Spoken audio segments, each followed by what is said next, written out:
तुम्ही जे जातीवाद म्हणताय ना, ते जरा थांबवा. खूप चांगल्या पद्धतीनं सांगतोय. जरा जरा चांगले धडे द्या तुमच्या लोकांना. हा विषय जर तुम्हाला कळत नसला आणि तुम्ही जर याला मोकाट फिरू देणार असलात जातीच्या आणि जातीवादाच्या नावाखाली, तर जड जाईल बरं. तुम्हाला जे वाटतंय त्याच्या पलीकडे प्रक्रिया जाईल बरं. काही काहीतरी खंडणीच्या यातून हा प्रकार घडला. परंतु समाजाचा, मराठा समाजाचा होतकरू मुलगा आज आमच्यात नाही. यांच्या माजमस्तीमुळं आज एक आमच्यातला चांगला हिरा हे यांच्या खंडणीपायी, या पैशापायी, यांच्या गुंडगिरीपायी आज आमच्यात नाही. पण माझं एक सांगणं आहे की तुम्ही जे जातीवाद म्हणताय ना, ते जरा थांबवा. नका दुसरीवर ढकलू. जरा चांगले धडे द्या. बघा बरं का, मी खूप चांगल्या पद्धतीनं सांगतोय. जरा जरा चांगले धडे द्या तुमच्या लोकांना. या गोष्टीपासून जरा लांब जा म्हणा. नका वारंवार तुम्ही जातीवादाचे प्रयोग करून किंवा विष पेरून खून करायचे, दहशत माजवण्याचा प्रयत्न तुम्ही थांबवा. कारण तुम्ही जर अशी दहशत माजवायला लागले आणि असे खुन करायला लागले तर नाविलाजाने समाजाला उठावं लागेल आणि न दिवस बघायचा तुमच्यावर बघायची वेळ येईल. असं नका वागू, असं माझी तुम्हाला कळकळीची विनंती खऱ्यानं सांगतो मी तुम्हाला. ते नव्यानं जे निवडून आले त्यांना हा इशारा समजायचा धनंजय पाटलांचा. मग तुम्ही इशारा समजता याला का काय समजता तुम्ही तुमचं बघा ना. आम्हाला माहित नाही तुम्ही काय समजता याला. विनंती शब्द वापरेला आहे. पण माझे लोक मरायला लागले.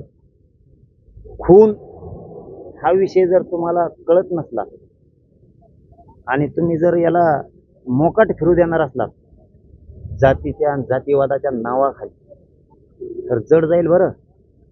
हो, तुम्हाला जे वाटतंय त्याच्या पलीकडे प्रक्रिया जाईल बरं. काही तुम्हाला समजून घ्यायचंय का नाही घ्यायचंय.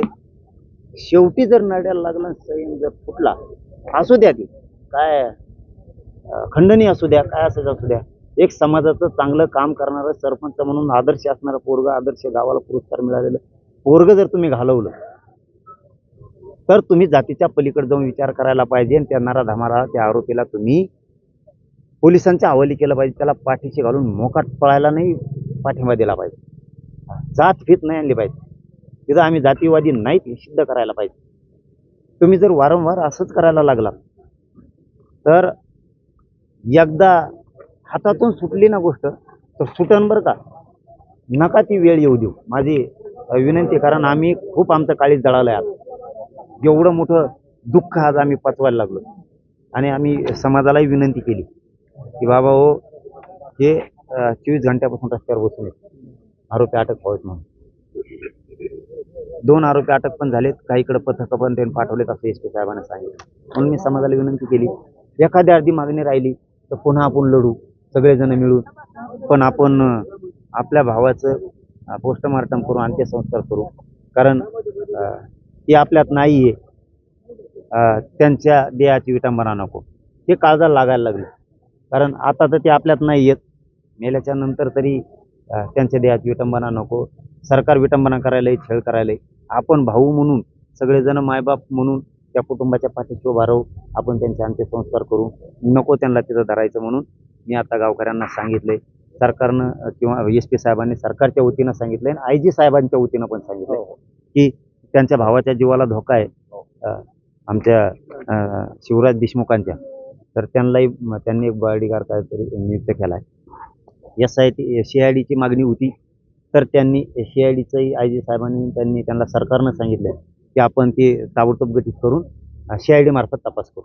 या संदर्भात मुख्यमंत्री सरकारी ही पण सांगतो लगेच. चौघीला सांगितलंय, काय नाव आहे भाऊ त्यांचं, साबळे, त्यांना सांगितलं. त्यांनी त्यांच्याकडं निरोप पण पाठवलाय की याला पूर्ण छडा लागेपर्यंत आम्ही त्या कुटुंबाच्या पाठीशी राहू म्हणून.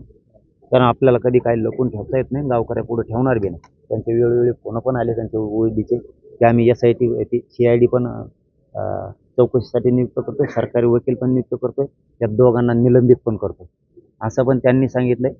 त्यांनी सुद्धा पण आम्ही जास्त SP साहेबांवरती सुद्धा विश्वास ठेवलाय आणि त्यांच्या त्या साबळे नावाच्या ओळखीने त्यांनी सुद्धा सांगितलं की पुरी कारवाई होणार आहे. कुठंही दिरंगाई केली जाणार नाही, हेही माझ्या गावकऱ्याला माहीत असावं. कारण उद्या त्याला मुख्यमंत्री किंवा त्यांचे ओळखी सुद्धा मग दोषी असणार आहे. हा. शब्द त्यांनी सुद्धा गावकऱ्यांना दिलाय. आता बीड जिल्ह्यामध्ये एकोप्याची घडी होती, पण ती घडी कुठेतरी विस्कटताना पाहायला मिळते. तुमचं समाज बांधवांना नेमकं काय आव्हान असणार आहे? महाजन आणि पाटील म्हणून तर ते एकाचं निलंबन त्यांच्या हातात एस टीच्या PS आहेत. ते म्हणले मी लगेच रात्री 9-10 वाजेपर्यंत करू, सकाळपर्यंत करू द्या, हरकत नाही. आणि दुसऱ्याचं जे त्यांचा चौकशी करून अहवाल पाठवायचा आहे त्यांना आयजींच्या हातात आहे. तर आयजीनं सांगितलं यांचा अहवाल आला, ते SP साहेबांना सांगितलं यांचा अहवाल आला तर त्याला पण आम्ही निलंबित करतो आणि आरोपींना धरायचं. आणि हे जे त्यांच्या मागण्या होत्या त्या मागण्याबाबत त्यांनी लेखी दिले त्यांना, बरोबर का हो?